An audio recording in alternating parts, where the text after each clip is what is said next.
Hello friends, आज की इस वीडियो में हम कवर करने वाले हैं Indian English writer that is R K. Narayan. इनका फुल नेम है रसीपुरम कृष्णस्वामी अय्यर नारायण स्वामी। इनके जो नाम में रसीपुरम वर्ड है वो है इनके विलेज का नेम, और कृष्ण स्वामी जो वर्ड है वो इनके फादर का नेम है। ठीक है, तो एक क्वेश्चन भी आया था लास्ट टाइम एग्ज़ाम में कि ऐसे कौन से राइटर हैं जिनके नेम में विलेज का और उनके फादर का नेम है। So the answer was R K. Narayan. इनकी जो टाइम लाइन है वो है 1906 से 2001। टाइम लाइन हमें हर राइटर की याद रखनी पड़ेगी, क्योंकि अगर हमें टाइम लाइन याद हो जाती है तो उनके वर्क्स का थोड़ा सा हमें आइडिया हो जाता है कि किस ईयर में उनके जो वर्क हैं वो आए हैं। प्लस इनकी डेट ऑफ बर्थ और डेट ऑफ डेथ भी हमें याद रखनी पड़ेगी किसी भी राइटर को अगर हम पढ़ते हैं। आई नो कि ये चीज़ थोड़ी डिफ़िकल्ट है कि हर एक राइटर की डेट ऑफ बर्थ या डेट ऑफ डेथ याद करना थोड़ा सा मुश्किल है, लेकिन उसको आसान बनाने के लिए आप क्या कर सकते हैं कि सपोज आप 20 राइटर्स पढ़ रहे हो तो 20 में से आपको 5-6 तो ऐसे राइटर मिल ही जाएंगे कि जिनकी डेट ऑफ बर्थ जो है वो आपके किसी ना किसी फैमिली पर्सन के साथ या किसी भी फ्रेंड्स के साथ मैच करती होगी, तो उनको थोड़ा सा लर्न करना ईजी हो जाता है। जैसे अगर मैं बात करूँ आर.के. नारायण की जो डेट ऑफ बर्थ है 10 अक्टूबर 1906, ये मेरे एक फेवरेट टीचर थे तो उनकी डेट ऑफ बर्थ है, तो इससे मुझे इनको याद करना थोड़ा सा आसान हो गया।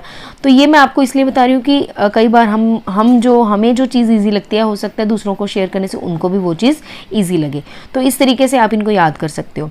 अगर आप डेट ऑफ बर्थ या डेट ऑफ डेथ एक चीज़ भी याद करते हो तो आपको दूसरा अल्टीमेटली थोड़ा आइडिया लग जाता है डेट का। सो डेट ऑफ बर्थ है इनकी 10 अक्टूबर 1906 एंड डेट ऑफ डेथ है इनकी 13 मई 2001।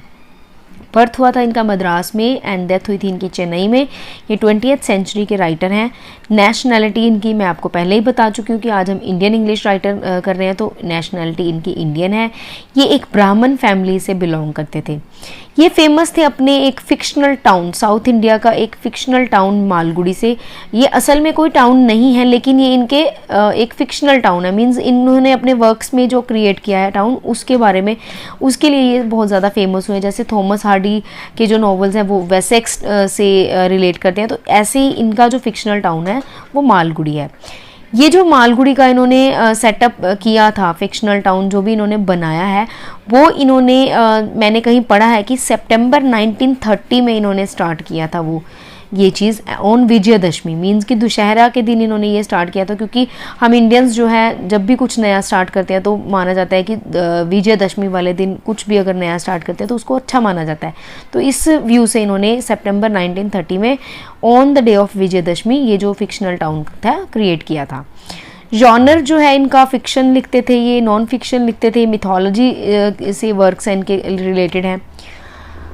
अब बात करते हैं इनके ब्रदर। वैसे तो किसी भी राइटर की फैमिली डिटेल्स के बारे में पढ़ने की इतनी खास ज़रूरत नहीं होती है, लेकिन इनके जो ब्रदर थे वो एक फेमस कार्टूनिस्ट थे। आपने नाम सुना होगा आर.के. लक्ष्मण, तो वो एक फेमस कार्टूनिस्ट थे, इंडियन कार्टूनिस्ट थे, इलुस्ट्रेटर एंड ह्यूमरिस्ट थे। तो इसके लिए ये उस व्यू से हमें इनको भी याद रखना पड़ेगा।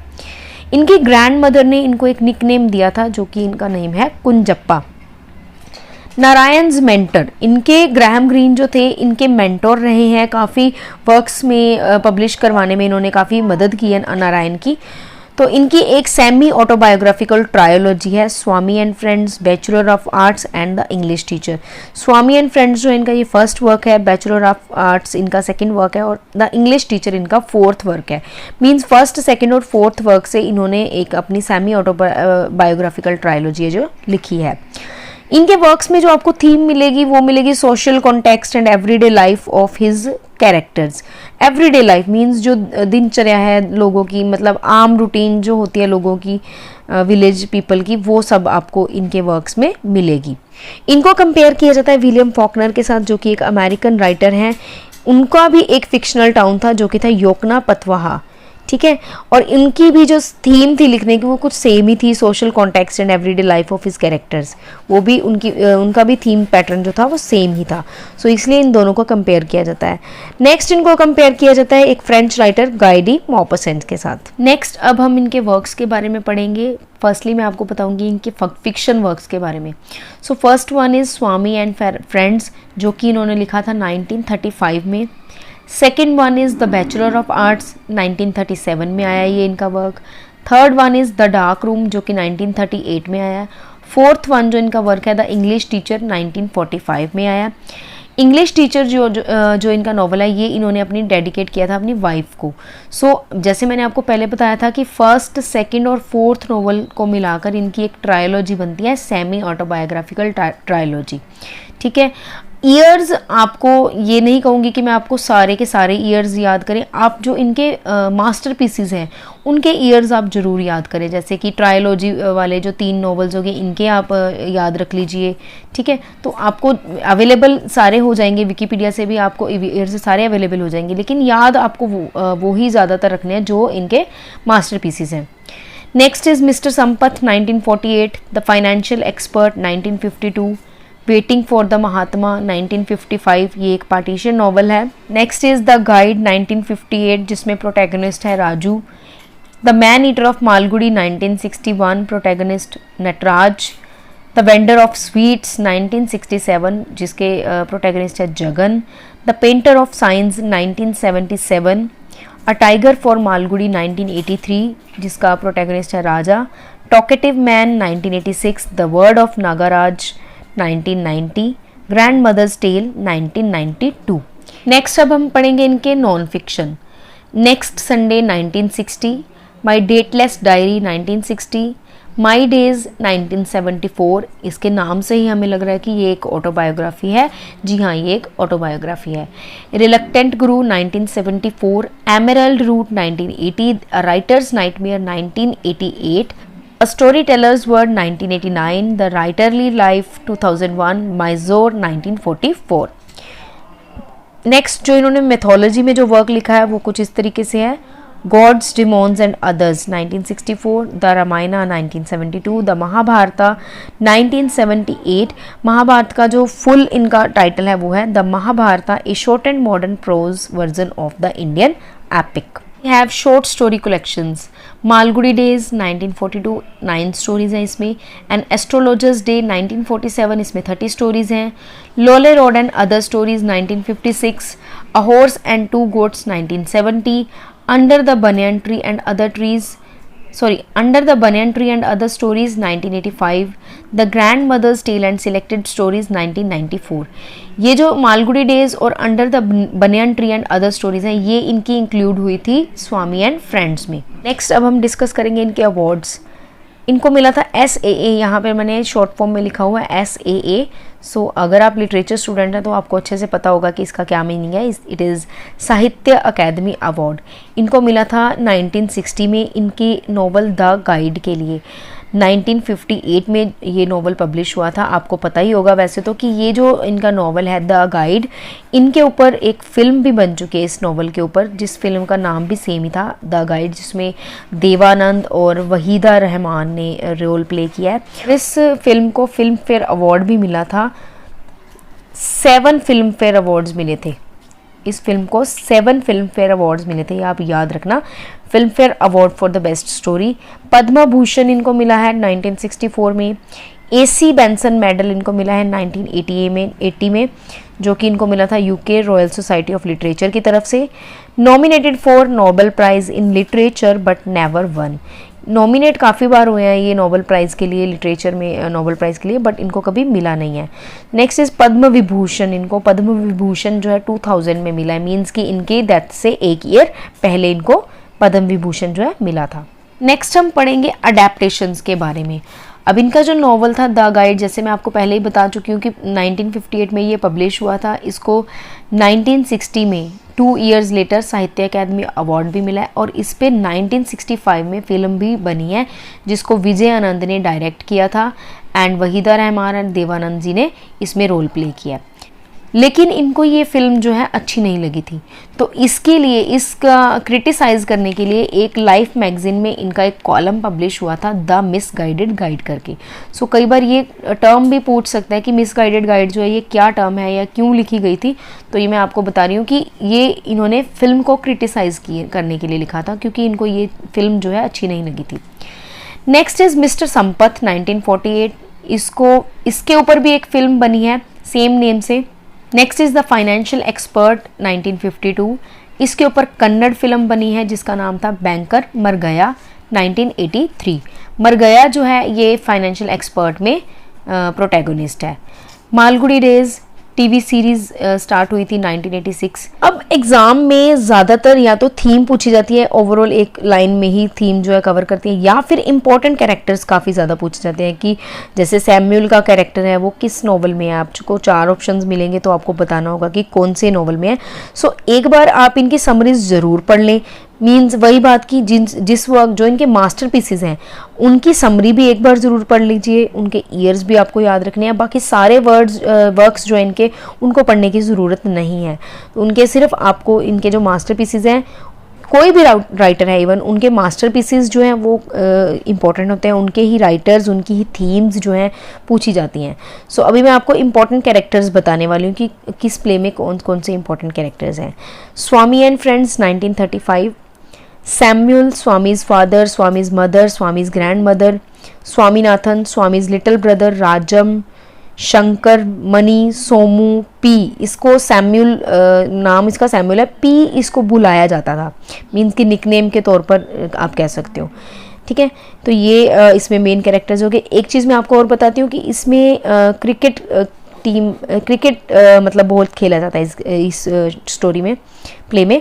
MCC करके, MCC जो है ये क्रिकेट क्लब है, Malgudi cricket club.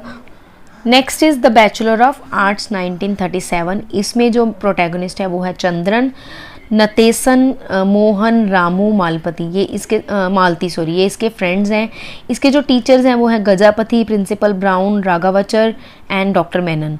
Family members में इसके हैं father, mother, brother and uncle. Next most important work the dark room 1938। Theme इसकी है feminist view of the contemporary South Indian society. इसमें एक कपल के बारे में स्टोरी है। रामनी जो है हस्बैंड है और सावित्री जो है वाइफ है। उनके 3 बच्चे हैं, कमला, बाबू एंड सुमति।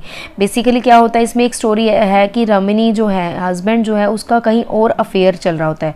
ठीक है, तो सावित्री को जब इस बारे में पता चलता है तो वो अपने आप को एक डार्क रूम में बंद कर लेती है। Next is English teacher, autobiographical novel है, मैं आपको पहले ही बता चुकी हूँ, जो कि इन्होंने अपनी वाइफ को डेडिकेट किया था। इसमें जो सुशीला का कैरेक्टर है जो कि वाइफ है कृष्णा की, और उसके थ्रू इन्होंने अपनी वाइफ को डिपिक्ट किया है, राजम को। सो इसीलिए ये ऑटोबायोग्राफिकल नॉवल कहा जाता है। लीला जो है headmaster, Leela, the headmaster, the sage, ये सारे इसमें इंपॉर्टेंट कैरेक्टर्स हैं। इसमें जो थीम है love, education, death, theme of existentialism. Existentialism क्या होती है? एग्जिस्टेंशियलिज्म की जो थीम है वो बेसिकली ये चीज़ दिखाती है, मंडेन लाइफ, एवरीडे लाइफ जो है उससे जो प्रोटैगनिस्ट है काफ़ी ज़्यादा मतलब बोर्डम फील करता है डेली की सेम एक्टिविटीज़ के साथ। तो जो कृष्णा था जो वो काफ़ी मतलब बोर्डम फील करता था अपनी टीचिंग को लेकर कि मेरा जो रोज़ रोज़ वाली सेम रूटीन है वो उससे अक चुका था, ऊब चुका था। तो सुशीला जो है उसको थोड़ा सा मोटिवेट करती है, उसको कहती है कि तुम अपनी वैल्यू पहचानो, मीन्स अपने आप को पहचानो, खुद की लाइफ की वैल्यू करो। Next is the financial expert 1952। Protagonist मैं आपको पहले ही बता चुकी हूँ कि इसमें जो प्रोटैगनिस्ट है उसका नाम है मर गया। द गाइड 1958, ये आप ऐसे याद कर सकते हो कि फाइनेंशियल बर्डन काफ़ी ज़्यादा था तो वो मर गया, सो इसलिए आपको इजी लर्न हो जाएगा। द गाइड 1958 में आया। राजू इसका प्रोटैगनिस्ट है। राजू को रेलवे राजू के नाम से भी जाना जाता है। इस प्ले में प्रोटैगनिस्ट भी है और नरेटर भी है। रोजी और नलिनी डांसर होती है, 2 नाम है उसके, डांसर होती है। Wife of Marco Polo, love of Raju. Marco Polo जो इसका हस्बैंड होता है वो इसकी डांसिंग हैबिट्स को, मतलब इसके प्रोफेशन को, डांसिंग प्रोफेशन को नहीं पसंद करता था, तो राजू जो है इसको काफ़ी ज़्यादा मोटिवेट करता है कि तो इसीलिए उसको राजू जो है अच्छा लगता है। Next is Gaffur, Raju father, Raju's mother, Raju uncle, Velan, Mani, ये कैरेक्टर्स हैं। The man eater of Malgudi 1961, इसमें जो नटराज का कैरेक्टर है एक तो Vasu, he is a taxidermist, villain, man eater of Malgudi. Taxidermist basically कौन होते हैं? जो एनिमल्स की स्किन को माउल्ट करते हैं, मीन्स उनकी स्किन को क्लीन करते हैं, हेयर वगैरह, तो बेसिकली उस काम को टैक्सीडर्मिस्ट बोला जाता है। Kumar is the name of elephant. Rangi एक प्रोस्टिट्यूट है जो कि वासु के साथ अफेयर होता है उसका। थीम इसमें है सेल्फ डिस्ट्रक्शन की। नेक्स्ट इज मद्रास में एक पेपर आता था द जस्टिस करके, तो उसमें इन्होंने एज अ रिपोर्टर काम किया है। 2016 में माइजोर में इनका जो घर था उसको एक म्यूज़ियम में बदल दिया गया था, मीन्स इनके घर को म्यूज़ियम बना दिया गया था। तो एक राइटर पॉइंट ऑफ व्यू से ये चीज़ें आपको याद रखनी पड़ेंगी। सो आई होप आपको आज का वीडियो अच्छा लगा होगा। मैंने बहुत ही कंसाइज इन्फॉर्मेशन दी है।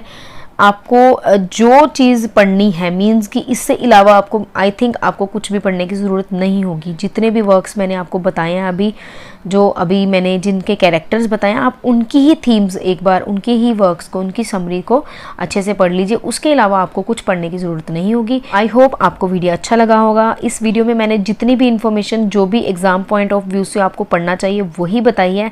जिन भी प्लेस के मैंने आपको कैरेक्टर्स बताए आप एक बार बस उनकी समरी रीड कर लीजिएगा। उसके अलावा आपको कुछ भी पढ़ने की ज़रूरत नहीं है। बेसिकली कैरेक्टर्स के बारे में पूछा जाता है, ईयर्स के बारे में पूछा जाता है। ईयर्स भी सिर्फ मास्टरपीसेस के ही पूछे जाते हैं, तो आप उनके ही ईयर्स अच्छे से लर्न कर लीजिए, क्योंकि सारे तो बिल्कुल भी याद नहीं रहेंगे। 100% तो हम ईयर्स बिल्कुल भी याद नहीं कर सकते, जितना भी मर्जी हम कोशिश कर लें। तो बेटर है कि उतने ही लर्न करें जितने हमें ज़रूरी हैं। मीन्स कि जो मास्टर पीसेस है बस उनके आप अच्छे से लर्न कर लीजिए, वो अक्सर पूछे जाते हैं, उनके ही कैरेक्टर्स, उनके ही ईयर्स जो हैं पूछे जाते हैं। सो आई होप आपको वीडियो अच्छा लगा होगा। If so please like the video, share the video. Thank you, God bless you.